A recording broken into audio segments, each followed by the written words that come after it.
In American society, money is a taboo topic. We're taught at a young age it's improper to talk about it, but we're also bombarded with messages about the power and importance of money in our everyday lives. And by not talking about it, we miss out on the skills and lessons we need to effectively understand and financially plan. That changes today. Welcome to Money Tales. Hosted by Sandy Brager and Cami Doder, Money Tales brings more than 35 years of combined professional experience in personal finance to demystify money and demonstrate what it's like to speak openly about personal financial matters. Join us each episode as they interview modern-day movers and shakers about how money decisions intertwine with their daily lives in order to give you better insight into productive financial conversations. Subscribe today and register for our blog Fathom at aspiriant.com/podcasts to increase your money mojo. And now, here's Cami and Sandy. This episode of Money Tales is about the balancing act between time and money. Our guest, Lauren DiCerbo, watched her mom pause a career to raise kids, then start over as a temp to rebuild it. That experience shaped Lauren's approach when she faced the same fork in the road as a new mom during the pandemic. Instead of choosing between work and parenting, she built a consulting business that values flexibility over income. Let me tell you more about Lauren. She is the founder of Magenta Mountain, a consulting practice focused on fractional investor relations for fund managers and strategic operations for founders. Lauren also serves as co-chair of 100 Women in Finance, Northern California, where she leads programming and community building for women in the financial sector. Here are 3 key money topics Lauren hits on in this conversation. First, the zone of genius framework. Lauren applies opportunity cost thinking to the crucial question, what should you do yourself versus where should you build support? Lauren understands how time spent outside your strengths has real financial costs, both for the entrepreneur she advises and for herself. Second, breaking money taboos through data and community. Through her involvement in 100 Women in Finance, Lauren discovered how compensation surveys and peer discussions can shatter the awkwardness around salary negotiations and other challenging money conversations, proving that information plus community equals power. And third, family money decisions can be a team sport. Lauren demonstrates how clear family goals and regular check-ins with her husband about both their time and money needs create a sustainable approach to financial decision-making together. Now it's our pleasure to bring you Lauren DiCerbo's Money Tales.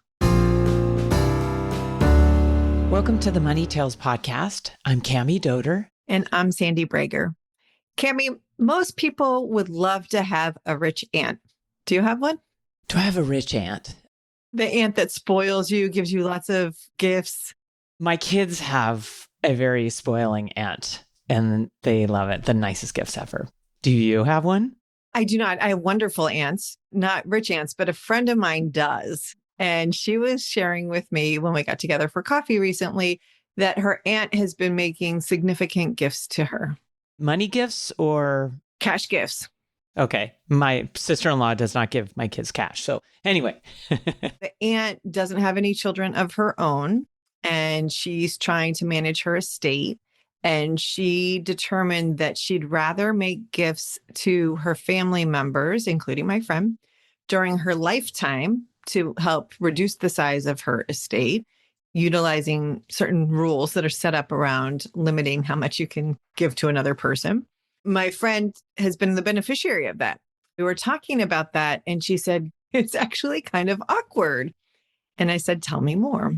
And she said, when my aunt came to me telling me about her plan, I was really nervous that my aunt was going to start watching what I was doing with the money. Oh, having expectations, judgments. Having expectations.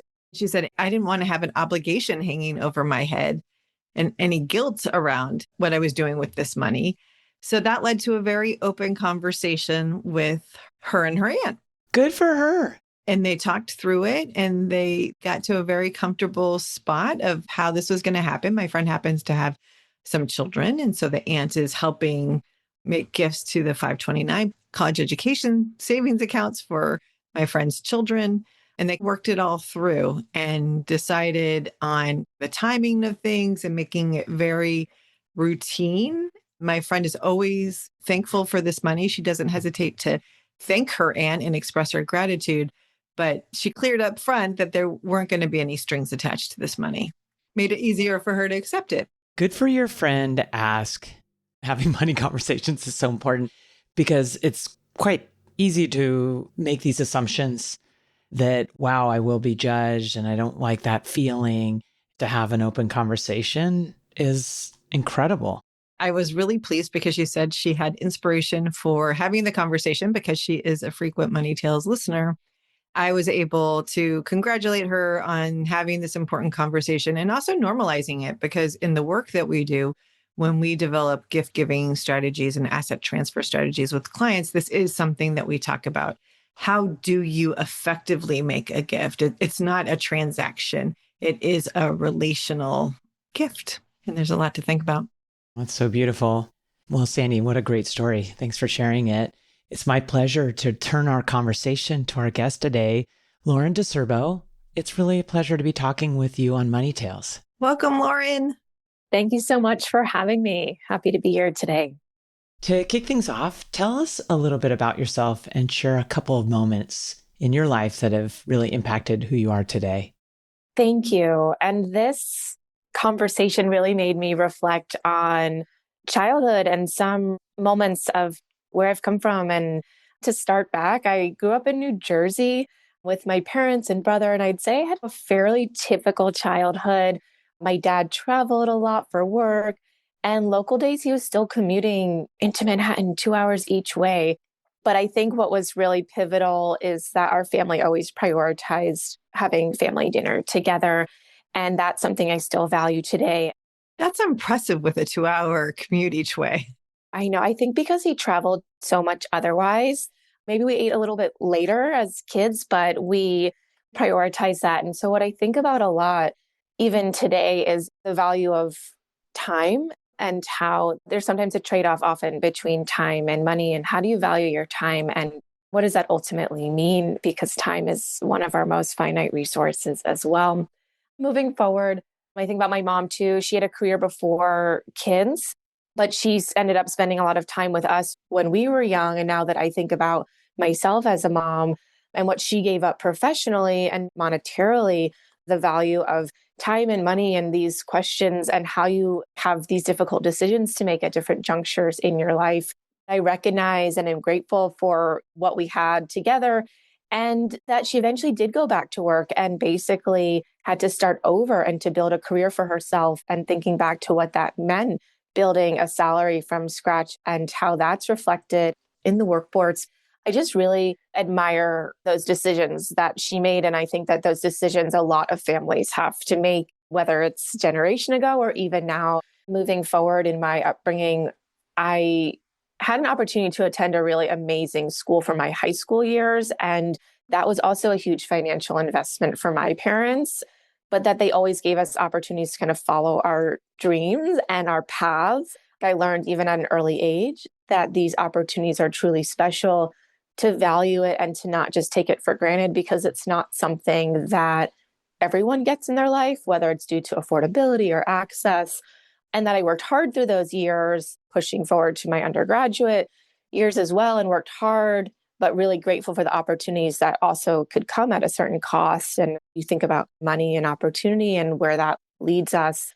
As I started my professional career, skipping ahead to a pivotal moment, I graduated right on the heels of the 2008 financial crisis. Just a very, of course, unstable time for many people, but being a recent grad entering the workforce, I was grateful to have graduated with a job that then meant a salary, even if it wasn't my dream job.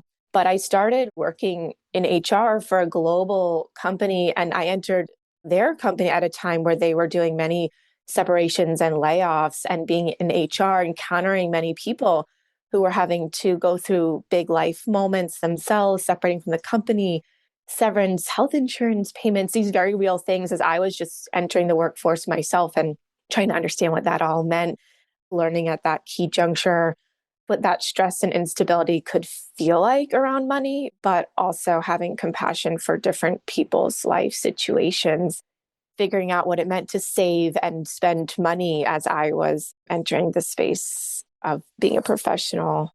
That's an intense learning experience. You're seeing these people as you're coming in and making significant money for the first time, and you're seeing people having to make such life impacting decisions. That's intense. It taught me a lot early on. I eventually parlayed my experience in HR and client service to investor relations for private funds and asset management for hedge funds and private equity funds. And that's where money was part of our daily conversation, but more about our products and strategy. So another way to talk about money, what I thought was pivotal there was when I actually moved from New York to San Francisco and was looking for community.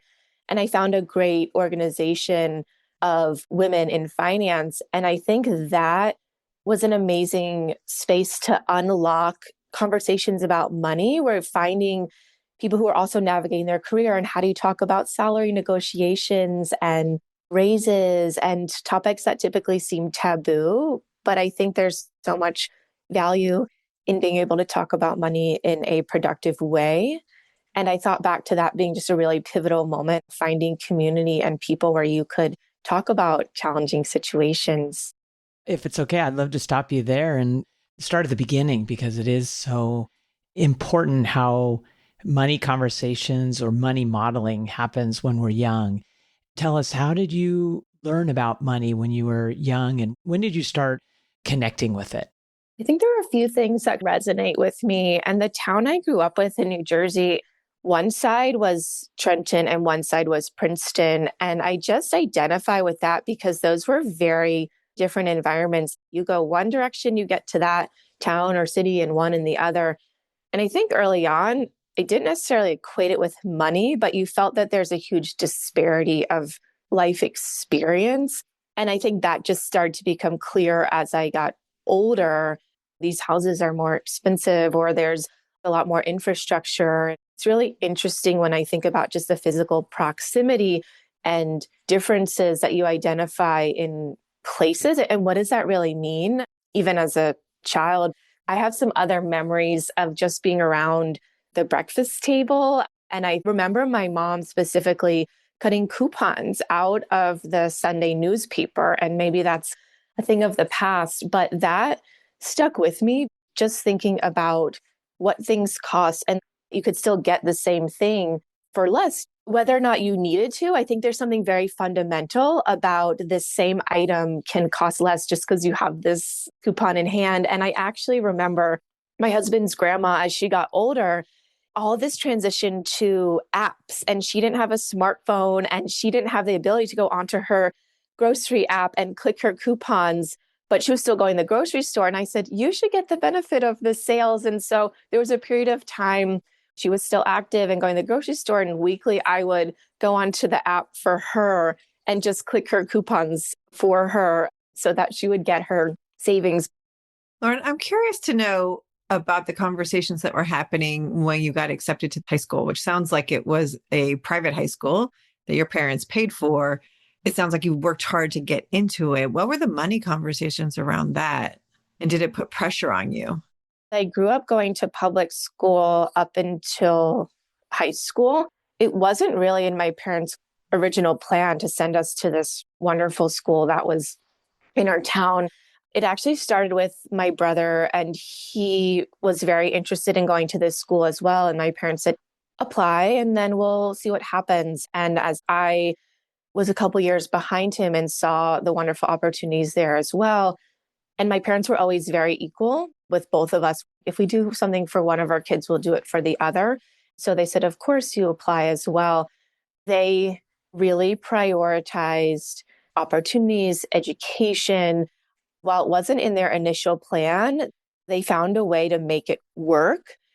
I look back on it now and realize the sacrifices that they made to make that accessible for us. I do credit them for being great savers, great planners. They align themselves with a financial advisor in their life too.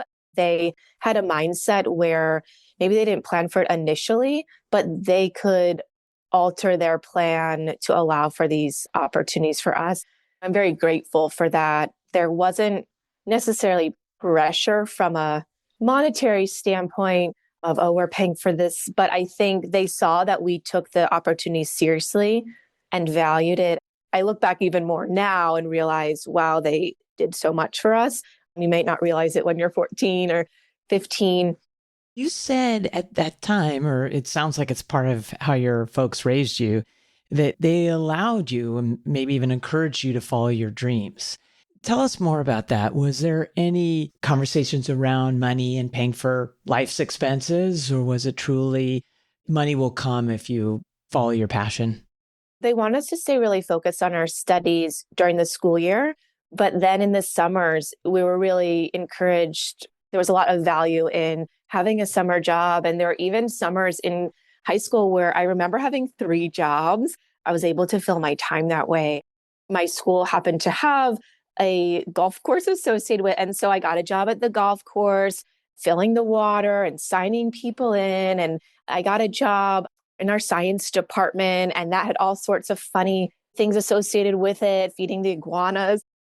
I also got a job at the ice cream shop. So maybe I had 4 jobs one summer. I worked at one of my favorite clothing stores. Having those different jobs gave me this mindset of buckets that I think my parents also instilled in me. It's something I think about today a lot. The money I earned from the clothing store, that's going to go back to my shopping and fun money. And then these other buckets, let's put this away. Let's put this actually in my account and think about how I can use that in different ways going forward. That really created a mindset of studying and focusing your energy in certain times where that was really a priority.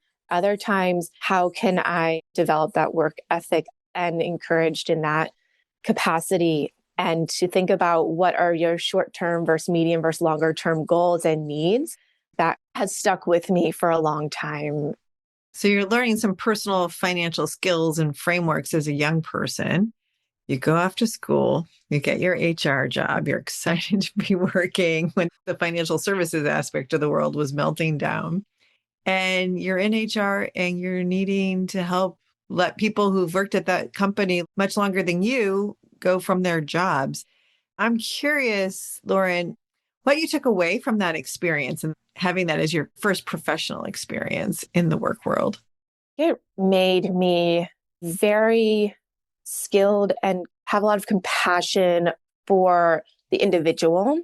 And it made me focus in on client service as a professional, because people were calling with real life situations that were impactful to them and often emotional to them.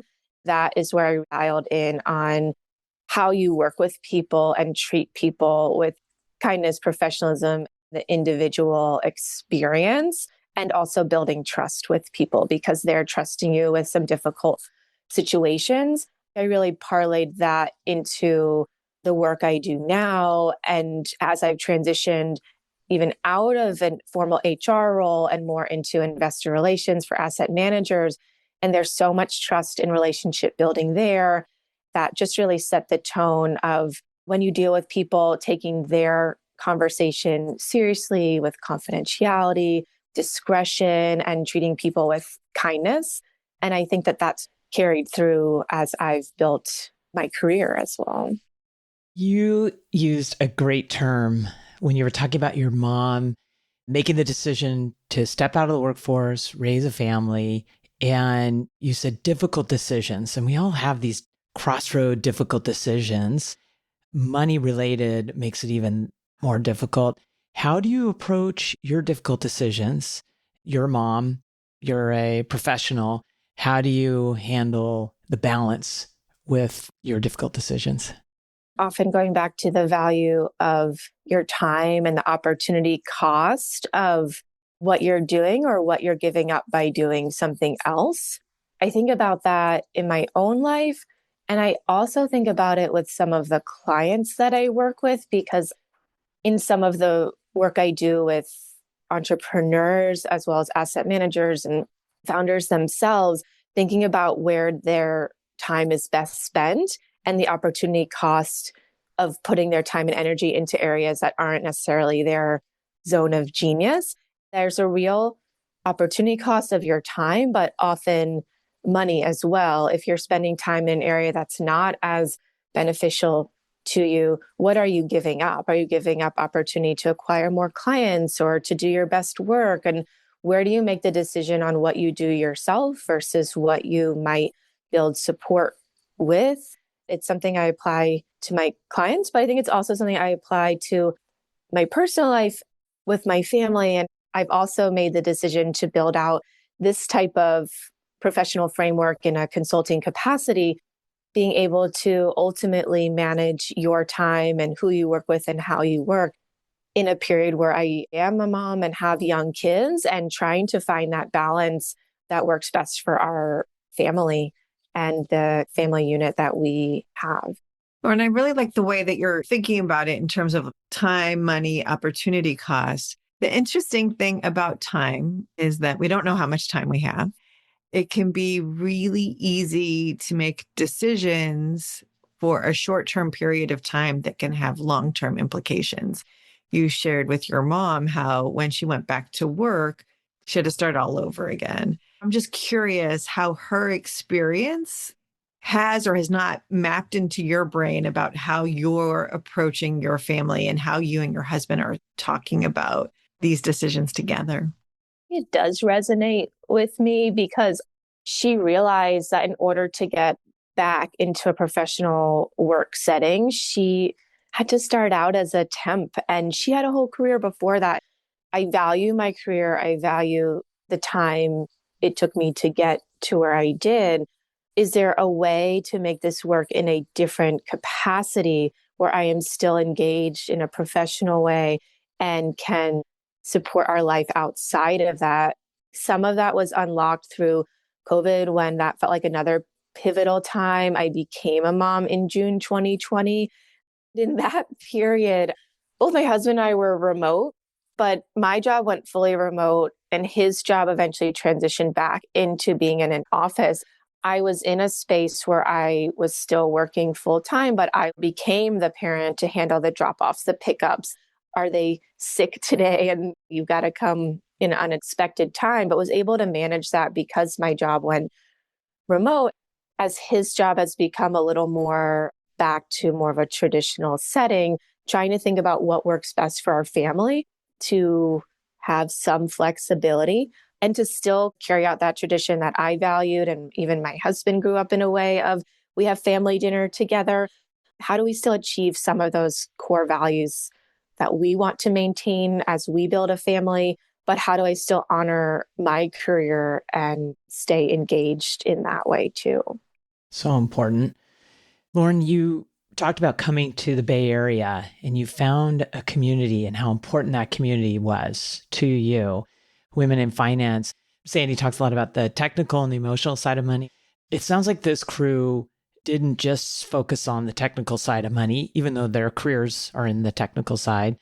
How did you find the emotional side of money conversations with these women?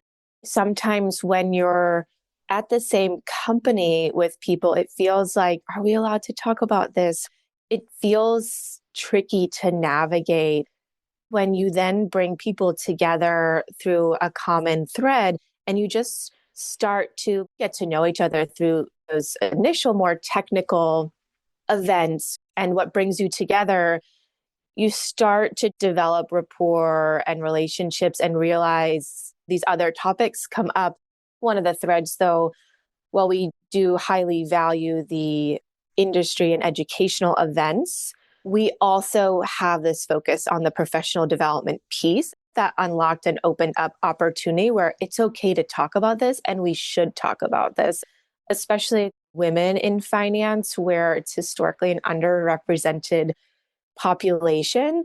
You encounter different challenges that some of your male colleagues just may not have dealt with. And when you find women or commonality or maybe a common life experience, you're able to come together, whether it's through navigating a maternity leave and coming back from that and different pivotal points in your career and how do you maintain momentum or deal with situations that other people have gone through. You start to then have the ability to get to that deeper level that maybe originally felt taboo or uncomfortable, or is anyone else feeling like this? I think the organization did a few great things as well, where they promote the compensation survey.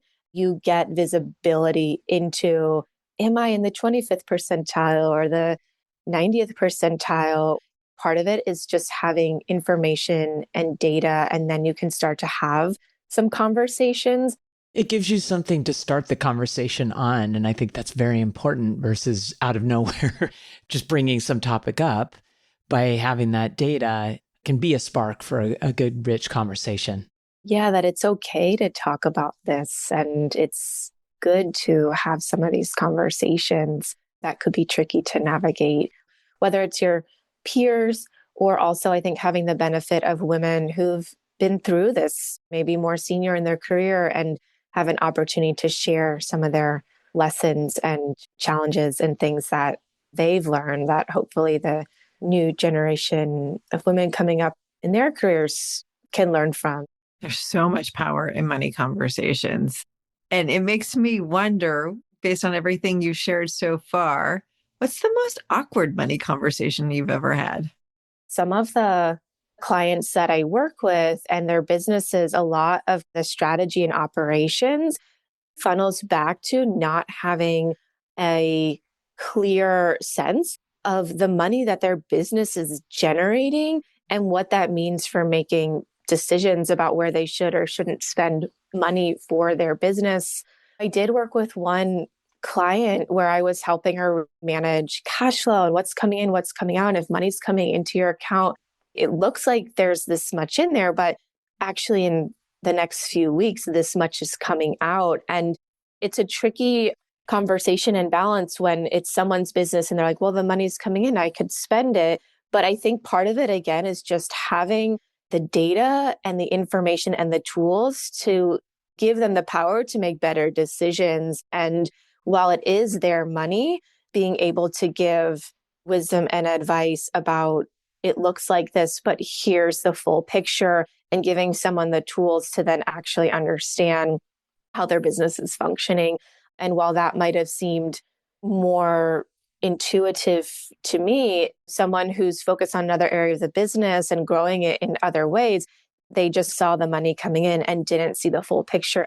That was awkward to tell them what they could or shouldn't do, but just to really help them dissect down those pieces and give them more information to make better decisions or more informed decisions that ultimately took the awkwardness out of it in the end. Glad you're there for them. The reality was coming. You're helping shine a light on something that's really important. It gets so exciting when the bank balance gets so high, though. But yeah, you got to make sure you know what the claims are on that money before you start flinging it around. Lauren, what about the conversations with your husband? What are those like around money? I'm pretty thankful that we can talk about that openly. I might be making some choices in how I'm building out my schedule now to support something that works with his schedule. But then we say, this is because of our family goals. And I think we could tie it back to that a lot. We've had some money conversations recently because we've been told for many years and then finally made this step to work with someone to help us put the protections in place around guardianship and wills and long-term planning.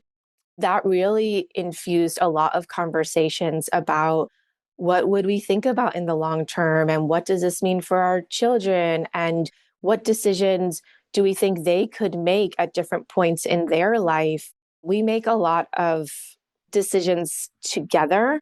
We think about things like, what are our goals? What do we want for a family vacation to be? And what does that mean in terms of what we value and what experience do we want to have? Our family together loves being outdoors and hiking, and that doesn't cost anything, but we also love to ski together. And that's a much more cost-intensive activity. So how do you balance the things that we enjoy? And where do you find that balance of what's reasonable and what makes sense for our family at different points? A lot of our money conversations around what's best for the kids and funding those 529s and where do we maybe pull back on ourselves so that we can now dedicate things for our kids. But then again, we've also had the conversation around people say, you have to put on your oxygen mask first before you could take care of others. So how do we still prioritize ourselves and do things for ourselves still, even when it's very important to think about our kids and what their needs are and how to also give them the experiences that our parents might have made some sacrifices to give us. That all sounds so healthy, having really clear family goals, being on the same page in terms of your values and using that as a way to make money decisions that are going to work for the family. And I just wonder how that balance is feeling for the two of you.